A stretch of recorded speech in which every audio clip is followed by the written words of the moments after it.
తల్లి విదేశీయులకు బానిసయ, నా తల్లి హస్తానికి సంఖ్యల భరించరాని బాధ, దుర్బణ వేదన. మోసకాలు ఏం చేస్తున్నది మాలో దాటిన రోషం. మేము పిరిగి పందలమా? అది గాజులు తొలగించుకున్న వాళ్ళకి చెప్పండి. శరీరం దూట్లమేమే రక్తం దారిగా స్రవిస్తుంటే వీపులకు బిడ్డను ఎత్తుకొని హోరాహోరీగా పోరాడిన వీర నారీమ తల్లిని కన్న దేశం ఇది. తలలు చేపడిన మొట్టముతో పోరాడిన వీర భూమి ఇది.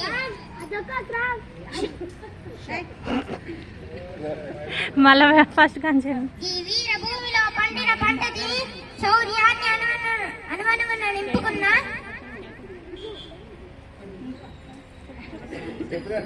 వీర యోధులే మా భారతీయులు. తుది భారతీయులున్నంత వరకు భారతదేశం స్వతంత్ర దేశమే, మాది స్వతంత్ర దేశమే. నీకెందుకు కట్టాలరా కప్పం శిస్తు? ఇవన్నీ ఎండనగా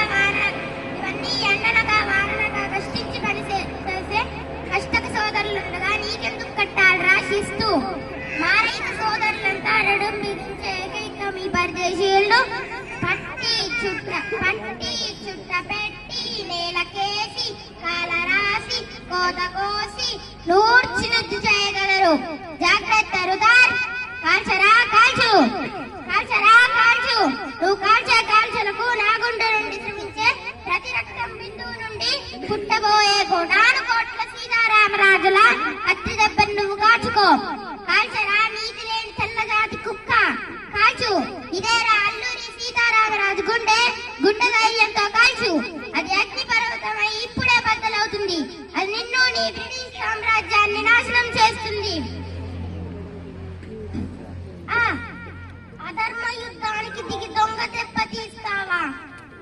అక్కడ మగసిరి కలవాణివైతే ఎదురుగా యుద్ధం చేయాలి. అక్కడ కాదురా ఇక్కడ కాల్చు.